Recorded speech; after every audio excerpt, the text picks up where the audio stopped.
ഓവറായിട്ടൊന്നുമില്ല. പിന്നെ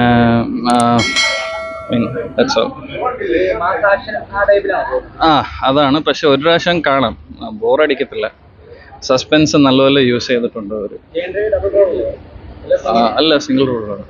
അച്ഛൻ, പിന്നെ യൂത്തും, പിന്നെ മിഡിൽ ഏജ്.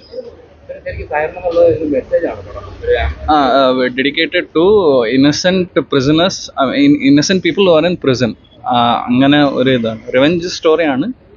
പക്ഷെ ഓവർ ആയിട്ട് തോന്നിയില്ല. ഒരു പ്രാവശ്യം കാണാം. മ്യൂസിക് ഇത്തിരി ഇമോഷണൽ ആണ്. ബട്ട് മ്യൂസിക് അല്ലാതെ വേറെ എല്ലാം ആക്ടിങ്. അവരുടെ പിന്നെ ആക്ച്വലി ജയം രവിനെക്കാട്ടിലും വില്ലൻ റോളിൽ സമുദ്രക്കണ്ണിയാണ് സൂപ്പർ വില്ലൻ. ഒരു വില്ലൻ്റെ ഇതാണ്. സസ്പെൻസ് ആണ് സിനിമ, സസ്പെൻസ് ആണ്. ബട്ട് ഓവറായിട്ടില്ല. ഒരു പ്രാവശ്യം കണ്ട് നമുക്ക് കാണാം. എടുത്തു പറയാൻ ജയൻ രവിയാണ്. ഇതുവരെ കണ്ടിട്ടില്ലാത്ത ഒരു പെർഫോമൻസ്. അങ്ങനെ അല്ല, ഒരു വെറൈറ്റി മൂവി ആയിട്ട് വരും. മ്യൂസിക് BGM ഒക്കെ നൈസാണ്.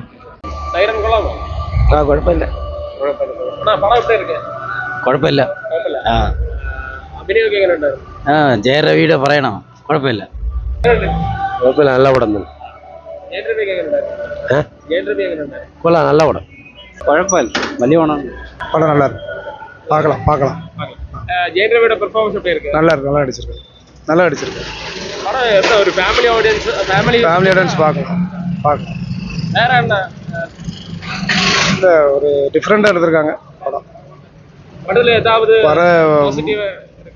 பாசிட்டிவ்னு அப்படி ஒன்றும் இல்லை. ബട്ട് മറ്റ പടങ്ങളോട് கொஞ்சம் വ്യത്യാസமா இருக்கும். രവിയാണ് അടിപൊളിയായിട്ട് അഭിനയിച്ചിട്ടുണ്ട്.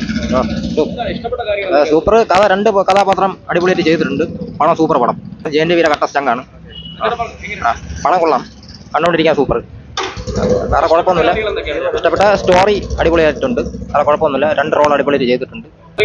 നല്ല രസമുണ്ട്. മറ്റേ അന്നിറങ്ങിയ സിനിമക്കാല് പിന്നെ നല്ല ഇൻട്രസ്റ്റ് ഒക്കെ ഉണ്ട്.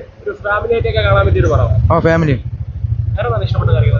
വേറെ അങ്ങനെ അല്ലെങ്കിലും കൊള്ളാം, കണ്ടോണ്ടിരിക്കാൻ കൊള്ളാം. കുഴപ്പമില്ല. അങ്ങനെയൊന്നുമില്ല, എന്നാലും ഓക്കെ. ഇഷ്ടപ്പെട്ട മോളുടെ ഒരു കഥ കൊണ്ട് ലാസ്റ്റിലേക്ക് എത്തുമ്പോൾ ഒരു സങ്കടം വേറെ. കൊള്ളാം. കുഴപ്പമില്ല, കണ്ടോണ്ടിരിക്കാൻ പടം. പിന്നെ ജയൻ രവിയുടെ ഇങ്ങനെ ഒരു പടം പ്രതീക്ഷിക്കാത്തതാണ്. ഒരുപാട് നാളുകൾക്ക് ശേഷം ഒരു ലവ് സ്റ്റോറി നല്ലൊരു പടം വന്നിരിക്കുന്നു. ഇഷ്ടപ്പെട്ടെന്ന് പറഞ്ഞാൽ സമൂഹത്തിൽ എപ്പോഴും നടക്കാന്നുള്ളൊരു കാര്യമാണ്. കാര്യം എന്ന് പറഞ്ഞാൽ ഒരു പെണ്ണുങ്ങൾക്കായാലും ഇല്ലെങ്കിൽ ഒരു മനുഷ്യനായാലും എപ്പോഴും എന്തും സംഭവിക്കാം. അതിപ്പം പോലീസുകാരുടെ ഭാഗത്തുനിന്നായാലും മറ്റുള്ളൊരു പോലീസുകാർക്കുള്ളൊരു റീമേക്കാണിത്, അവർക്കുള്ളൊരു ഇതാണിത്.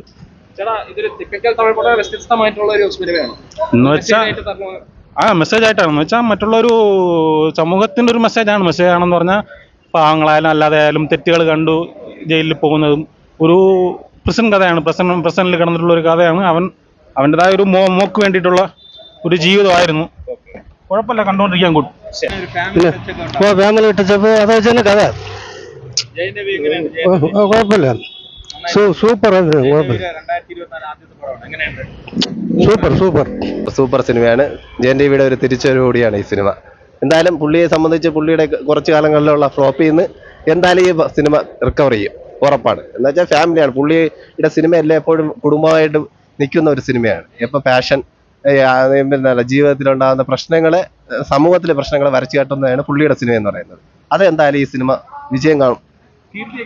കീർത്തിയെ സംബന്ധിച്ച് മലയാളത്തിൽ നമ്മളെ അല്ലേ, അപ്പോൾ എന്തായാലും അതൊരു വിജയം കൂടിയാണ്. ജയൻ രവിയുടെ നല്ല കോമ്പിനേഷൻ കൂടിയാണ്. പോലീസ് സ്റ്റോറി നല്ല വിജയിച്ചിട്ടുണ്ട്.